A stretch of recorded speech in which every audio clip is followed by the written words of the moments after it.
Appointment setting is probably one of the easiest role, but one of the hardest too.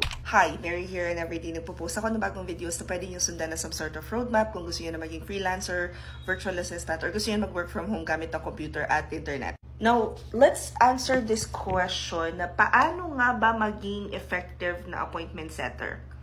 First things first, you have to have good leads. Kasi may dalawang uri ng leads cold and warm. Cold leads, wala silang alam na yung information nila ay napapunta na pala dun sa client mo or dun sa business ng client mo. Yun namang mga warm leads, nag-sign up talaga sila and they requested to get information from you or your company. Sa cold leads, karamihan dyan trash leads. Tawag namin is junk leads because they didn't sign up for anything. They didn't say na, hey, I'm interested sa business ninyo, I'm interested to work with you, I'm interested to buy your products. So, it's kind of hard to set appointments kapag ka junk leads. Pero, nakaka-tsempo pa din. Especially sa real estate business, pagka ikaw ay real estate virtual assistant, tapos appointment setting yung position mo, ang dami dyan na sobrang recycled na yung leads. Ibig sabihin, ilang beses na silang tinawagan at ilang beses na silang nag-no. And sobrang hirap i-convert nun. However, if you will follow yung script na provided ng clients mo, or if you have recommendations na pwede nyong add dun sa script ninyo, then you'll probably hit maybe 1-2 appointments per day out of 500 calls. And that's already a good number. Now, one of the things that you have to remember is kapag appointment setter ka at junk leads yung hawak mo, you have to communicate with your client na client kung saan man yung source netong leads na to, pangit siya. So, let the lead manager or lead generator know na hindi maganda tong batch na to. Yung iyo kasing position, even if appointment setter ka at nagko-calls ka, hindi lang yan sa pag-filter ng leads, hindi lang yan sa pag-set ng appointments. It also involves you checking ano yung quality ng leads na meron ka.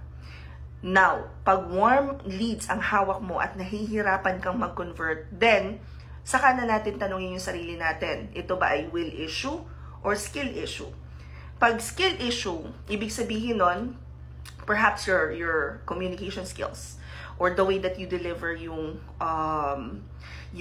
script. Baka pwedeng i-tweak ng konti yung script.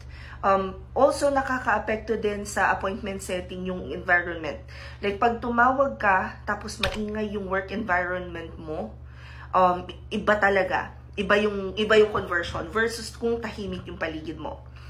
Also, one other factor na nakaka-apekto sa appointment setting, lalo na kung warm leads na yung hawak mo, is anong oras ka tumatawag. You have to consider a lot of things when doing appointment setting. Which is why, ang sabi ko, diba, madali siya because you already have a script, you have a system you use to do your phone calls. Babasahin mo lang yung script, i-deliver mo lang ng tama, goods ka na.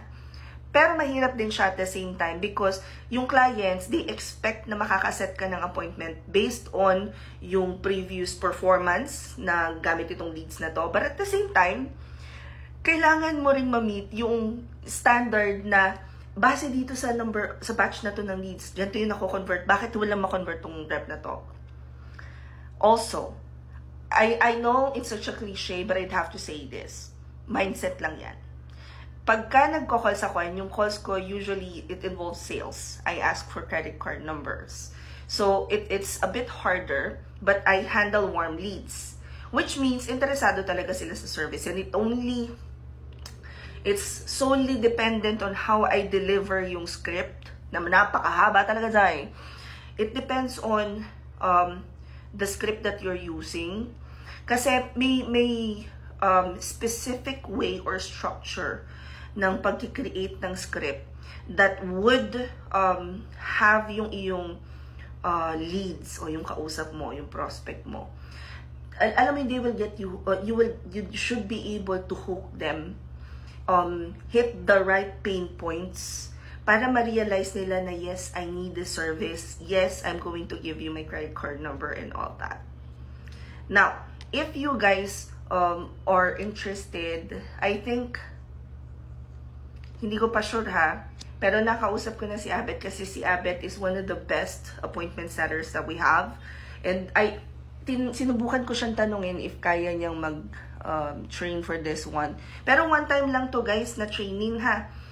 Hindi siya regular na kagaya nung iba naming classes. I'll ask Albert, kung gusto nyo guys, mag-comment na lang kayo dito ng appointment setting, tapos let's set up a date and time na available si Albert para makapag-training kayo on how to effectively set appointments.